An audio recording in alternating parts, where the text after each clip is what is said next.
নমস্কার। কালি কলম মন লেখে তিনজন, এই কথাটা আমরা ছোটবেলা থেকে প্রচুরবার শুনেছি। বিভিন্ন কাজের ক্ষেত্রে হোক বা বড়দের কাছ থেকে হোক আমরা শুনেছি। একটা উপদেশমূলক কথাবার্তা মনে হতো। আসল বিষয়টা কি? আমার একটা পেন চাই, কিন্তু তাতে কালি নাই। তা কালি ভরলাম পেন দিয়ে, লিখবো বলে, কিন্তু কি লিখবো আমার মনে নাই। তো মন যদি আমার নাই থাকে, তাহলে কালি কলম কোন কাজে লাগবে? আমার মন যদি এসেছে, অথচ কালি কলম নেই, আমি ইট পাথর চক স্লেট পেন্সিল যাবতীয় দিক দিয়ে লিখতে পারবো, কিন্তু আমার মন যদি না থাকে তাহলে আমি করবো কি?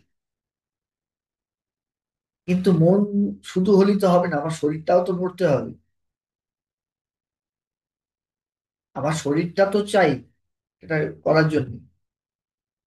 যে কোনো অ্যাক্টিভিটি করতে গেলে আমার শরীর লাগবে। তার মানে কি, শরীরটাকে কে পরিচালনা করবে? ব্রেন।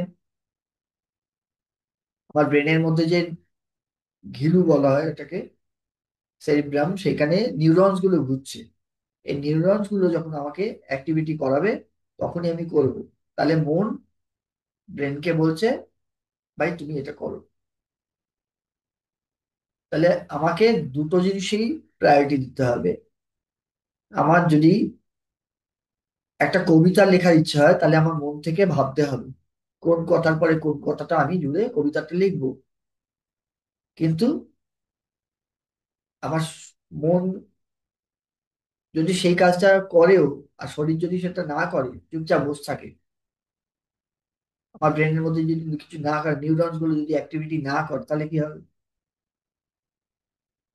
একটা ছোট গল্প দিয়ে বলি। একটা বড় বাগান বাড়ি, তার গেটে তালা মারা রয়েছে। একটি বাচ্চা ছেলে ওই গেটের সামনে দিয়ে যেতে যেতে দেখলো ভেতরে বড় বড় গাছ রয়েছে, আম গাছ। তাতে বড় বড় পাকা পাকা আম ঝুলছে।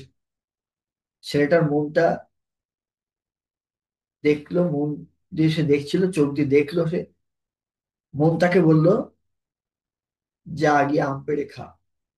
ছেলেটা তখন গেটের ফাঁক দিয়ে, তলা দিয়ে, যে কোনো জায়গা দিয়ে টপ করে ঢুকে গেল। দৌড়ে গিয়ে দাঁড়ালো আম গাছের তলায়। মন আবার হাতকে বলল, এবার ইট ছুঁড়ে আম পাড়। সে একটা ডান্ডা পেলো, ডান্ডা দিয়ে আম পেড়ে নিল। যেই আম পেলো, মন আবার হাতকে বললো, এবার খেতে থাক। মুখকে বললো খা। মুখ এবার খেতে শুরু করলো। একটা দুটো তিনটে আম খাওয়ার পরে ছেলেটা আর পাচ্ছে না, কোথায় রাখবি। মন আবার মুখকে বললো, ওটাকে পেটে ঢোকা। পেটে চলে গেল। এবার আবার ছেলেটা আবার ইচ্ছে করেছে খেতে। সে আবার একটা আম তুলে নিয়ে খেতে যাবে। বাগানের মালি এসে ছেলেটির পিঠে রাম করে একটা লাঠি দিয়ে মারলো। যেই মারলো, তো ছেলেটা আ করে আর্তনাদ করে উঠে দাঁড়ালো এবং তার চোখ দিয়ে জল পড়লো। তাহলে কি হলো, সেই প্রথম চোখ দেখেছিল বলে আজ সেই চোখ দিয়ে তার জলটা পড়লো। এটা একটা সাইকেল বোঝালাম, যে এই যে মন এবং শরীর, হ্যাঁ, মন, ব্রেন, এই অ্যাক্টিভিটিটা হলো, এটা একটা সাইকেল কমপ্লিট হলো। তো আমাদের মন আমাদের অপারেট করছে, ব্রেন সেই অনুযায়ী শরীরকে অপারেট করে কাজগুলো সম্পাদন করছে। আমাদের প্রতিটা কাজই, আমরা যখন কাজ করি তখন আমার প্রথমে মাইন্ড তৈরি হয়, মাইন্ড প্রিপেয়ার্ড হয়। মাইন্ড এবার শরীরকে অ্যাক্টিভিটি করায় এবং তাতে আমাদের কাজগুলো হয়। তো মাইন্ড যখন চাইছে অনেক কিছু করতে, সাপোজ আমি মনে করলাম আমি সুইজারল্যান্ড যাব। কিন্তু যে মুহূর্তে ব্রেনে কথাটা গেল যে আমি সুইজারল্যান্ড যাব, তখনই আমার ব্রেন বললো, টাকা কোথায়? আমি মনে মনে করলাম আমি একটা গাড়ি কিনবো। ব্রেন বললো, টাকা কোথায়? ব্রেন আর শরীরকে বললো না, যাও যাও গাড়ি কিনতে যাও বা সুইজারল্যান্ড চলে যাও। ব্রেন ওখানেই স্টপ করে দিচ্ছে মনকে, যে তোমার তো টাকাই নেই। কারণ ব্রেনের মধ্যে যে মেমোরিটা রয়েছে, সেই মেমোরি থেকে বলে দিল যে না ভাই, তোমার টাকা নেই। তো যখনই কিছু পসিবিলিটিস আছে, তখনই ব্রেন অপারেট করে। এবং এই অপারেশনটা, এটাকে বলা হয় নিউরোপ্লাস্টিসিটি, তখন একটা কাজের প্যাটার্ন আছে, সেই কাজের প্যাটার্ন অনুযায়ী সেই কাজটা করতে থাকে। আমরা ছোটবেলা থেকে হাঁটতে শিখেছি, ডান হাতে খেতে শিখেছি, ফুটবল খেলেছি, ক্রিকেট খেলেছি। আচ্ছা আপনি বলুন তো, আপনি ডান হাতে ব্যাট করেন, হঠাৎ করে আপনাকে বলা হলো বাঁ হাতে ব্যাট করতে, আপনি ব্যাটিং করতে পারবেন? আপনি ফুটবল খেলেন, আপনি ডান পা দিয়ে ভালো বল মারতে পারেন, আপনাকে বলা হলো বাঁ পা দিয়ে একই রকম ভাবে অতটা জোরে বল মারুন, আপনি মারতে পারবেন? আপনি ডান হাত দিয়ে একটা ইট ছুঁড়ে মারতে পারলেন, একই ডিস্টেন্সে আপনি বাঁ হাতে পারবেন? পারবেন। কারণটা, আন্ডার নিউরোপ্লাস্টিসিটি আপনি যে সাইড দিয়ে আপনার কাজটা করতে অভ্যেস করেছেন, সেই অভ্যেসের ফল হচ্ছে এটা। কিন্তু এই নিউরোপ্লাস্টিসিটির এগেনস্টে আমরা একটা যদি পরীক্ষামূলক ভাবে দেখি, যে যারা মার্শাল আর্ট প্র্যাকটিস করছে, বক্সিং করছে, কারাটে করছে, কুংফু করছে, জুডো করছে, তারা কি করছে? তারা দুটো হাত পা দুটোই সমানভাবে চালাচ্ছে। কারণ তারা এই যে প্যাটার্ন, এই প্যাটার্নটাকে দীর্ঘদিন ধরে প্র্যাকটিস করেছে, তাই জন্য তারা দুটো পাচ্ছে। আমার ছোটবেলা তো আমি ফুটবল খেলা এইভাবে শিখেছি, ডান পা দিয়ে বেশি মারতাম, মাঠে গেলে লেফট আউটে খেতে পারছি না, বাঁ পা দিয়ে মারতে পারছি না, তো আমি বাড়িতে এসে আমাকে আলাদা করে প্র্যাকটিস করতে হতো। আমি যখন চাইনিজ মার্শাল আর্ট প্র্যাকটিস করেছি, তখন আমার দুটো সাইড সমান হয়ে গেছে। এই যে আমার নিউরোপ্লাস্টিসিটির আন্ডারে যে নিউরনস গুলোকে আমাকে অ্যাক্টিভেট করাতে হচ্ছে, এটা পসিবল বাই প্র্যাকটিস। আমি কেন এই কথাগুলো বলছি? কারণ এই যে প্র্যাকটিস করছি, এই প্র্যাকটিসের জন্য আমার কি হচ্ছে, আমার ডোপামিন সিক্রেশন হচ্ছে, আমার সেরোটোনিন সিক্রেশন হচ্ছে, আমার শরীর ভালো হচ্ছে, আমি খিদে পাচ্ছি, আমি সবকিছু করছি। এই অ্যাক্টিভিটি গুলো যদি আপনি করেন, আপনি যে কোনো কাজ যেটা আপনার করতে ইচ্ছে হচ্ছে না, আপনি যদি রোজ সেটাকে প্র্যাকটিসের মধ্যে নিয়ে আসেন, তাহলেও আপনার লাইফের প্যাটার্ন চেঞ্জ হয়ে যাবে, লাইফস্টাইল চেঞ্জ হয়ে যাবে। বোঝাতে পারছি? আপনার যে কাজগুলো করতে ভালো লাগে না, ভোরবেলায় ঘুরতে ঘুরতে আপনার ভালো লাগে না, ছোটবেলাতে কারোরই ভালো লাগে না, অনেকক্ষণ ধরে বই পড়া কারোরই ভালো লাগে না, কিন্তু যারা জোর করে পড়ে তারা ফার্স্ট হয়। যারা ভোরবেলায় ঘুম থেকে ওঠে তারা সব কাজ টাইমে করতে পারে, তারা ডিসিপ্লিন হয়। তো আপনাকে যদি গ্রোথ, প্রগ্রেস এবং সাকসেস আনতে হয় জীবনে, তাহলে আপনাকেও কিছু ব্যতিক্রমী কিছু করতে হবে। অ্যাজ পার নিউরো সায়েন্স, আপনার নিউরোপ্লাস্টিসিটি আপনার চেঞ্জ করতে হবে, আপনার নিউরনস গুলোকে অ্যাক্টিভেট করাতে হবে। যে মুহূর্তে নিউরনস গুলোকে অ্যাক্টিভেট করাবেন, আপনার মাইন্ডসেট তৈরি হয়ে যাবে, আপনি ম্যানিফেস্ট করবেন, এবং আপনি মন দিয়ে চাইবেন এবং মন দিয়ে কাজ করবেন। এই সব মন রিলেটেড ব্যাপারে আপনি দেখবেন আপনার গ্রোথ, প্রগ্রেস এন্ড সাকসেস আসছে ইজি। এক বছর আপনি সাকসেস পেলেন, পরের বছর পেলেন না কেন? স্যাচুরেশন পয়েন্ট এসে গেছে। ক্লাস 10-এর ভালো রেজাল্ট হলো, 12-এ গিয়ে খারাপ রেজাল্ট হলো, এরকম অহরহ দেখতে পাচ্ছি।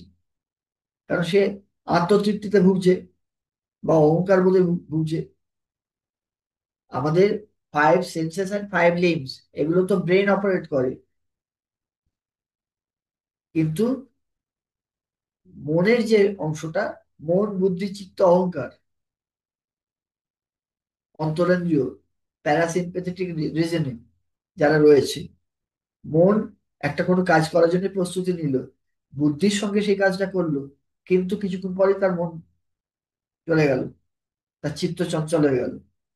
যদিও বা সাকসেস পেলো, তার মধ্যে অহংকার বোধ এলো, পরের বছর আর পারলো না, বা পরের সেমিস্টারে সে ভালো রেজাল্ট করলো না।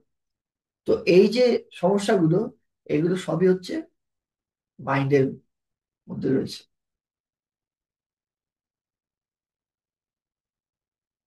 ডন ব্র্যাডম্যানের সঙ্গে দেখা করতে গেছেন সচিন টেন্ডুলকার, সানডে পড়ে গেছে, গ্রাউন্ড বন্ধ, উনি দেখা করবেন বেলা 11টার সময়। তো ভোরবেলা কি করবেন, গ্রাউন্ডে গেছেন, গেট বন্ধ, উনি বলছেন আমি সচিন টেন্ডুলকার, আমি প্র্যাকটিস করব। কারণ ওটা ওনার প্র্যাকটিসের হ্যাবিট, ভোরবেলা উঠে প্র্যাকটিস করতে হবে। তো গেট কিপার খুলছেন আগে, তো ফোন টোন করে ব্যবস্থা করে সে সকালবেলা উঠে 5,000 বল প্র্যাকটিস করলো, ব্যাটিং প্র্যাকটিস করলো, করে ফ্রেশ হয়ে ডন ব্র্যাডম্যানের সঙ্গে দেখা করলো। রন ব্র্যাডম্যান জিজ্ঞেস করলেন যে সকাল থেকে উঠে কি করেছো, বলে আমি প্র্যাকটিস করছিলাম। কপিল দেব, তার কোচ বলেছিলেন ভোরবেলা মাঠে রিচ করতে, ঘুম থেকে উঠতে হবে 4:30টার সময়। কপিল দেব 4:30টার সময় মাঠে পৌঁছে যেত।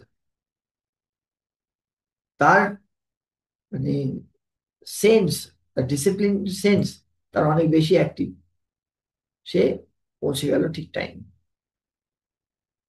এখানে তার কর্টিজল, যেটা স্ট্রেস হরমোন, সেই কর্টিজলের সিক্রেশনটা এতটা তাকে আপলিফ্ট করেছে যে টাইমে পৌঁছে যেতে না পারি তাই জন্য সে হুড়োহুড়ি করে চলে যাচ্ছে, এবং সেটা প্রতিদিনই করতো।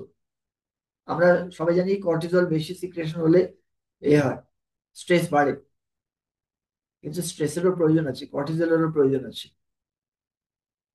দায়িত্ববান হতে গেলে কর্টিজল লাগে, স্ট্রেস হরমোনের সিক্রেশন লাগে। আমি যদি টেনশন একটু না করি তাহলে আমার টাইমে কাজটা শুরু হবে না। যারা টেনশন করে, পরীক্ষায় ভালো রেজাল্ট করার জন্য টেনশন করছে, টাইমে পৌঁছানোর জন্য টেনশন করছে, তাদেরই কিন্তু সাকসেস আসে। অতিরিক্ত টেনশন না। যেমন খাবারে নুন না দিলে খাবার খাওয়া যাবে না, বেশি নুন দিলেও খাবার খাওয়া যাবে না, কিন্তু ঠিক পরিমাণ মতো নুন দিতে হবে। তেমনি স্ট্রেস হরমোনকেও ঠিক পরিমাণ মতো সিক্রেট করাতে হবে। তো আমার কোর্সের মধ্যে এই সব কিছু নিয়ে মডারেশন এর উপরে ক্লাস চলছে। আমার কোর্সের নাম হচ্ছে manifestation and magical mind power mastery. ম্যাজিকের মতন কাজ করবে। আপনি যদি একবার স্টেপ ডাউন করেন, যে আমার কাছে আপনি চলে এলেন, যে এখানে যাচ্ছেন যাচ্ছে এবার আমার কাছে এলেন, আপনার কি কি করতে হবে? প্রথমে ম্যানিফেস্টেশন মাইন্ড পাওয়ার এসব তো আছে, মাইন্ডসেট তৈরি করতে হবে, মেন্টাল এক্সারসাইজ, মাইন্ডফুলনেস রাখতে হবে। আপনাকে কি করতে হবে? আপনার টাইম ম্যানেজমেন্ট ঠিক করতে হবে, আপনার স্কিল ম্যানেজমেন্ট ঠিক করতে হবে, আপনার হেলথ ম্যানেজমেন্ট ঠিক করতে হবে, এবং সর্বোপরি আপনার ওয়েলথ ম্যানেজমেন্ট। যখনই আপনার মনে হবে যে আমার ওয়েলথ ক্রিয়েশন করতে হবে, আমার নেটওয়ার্ক বাড়াতে হবে, ক্যালকুলেটিভ হইতে আপনাকে ভাবতে হবে, তখনই আপনার ভেতরে একটা চিন্তা আসবে যে এটা আমি করব, করতে হবে, না করলে হবে না। আপনার যেমন SWOT অ্যানালিসিস করতে হবে, strength, weakness, opportunity and threat, তেমনি আপনাকে নাইস অ্যানালিসিসও করতে হবে, need, interest, concern and expectation. এগুলো না করলে আপনি তো রাস্তায় খুঁজে পাবেন না। বোঝা গেল? ওকে, তাহলে আজকে এই পর্যন্ত রইলো। আপনারা আসুন, জয়েন করুন।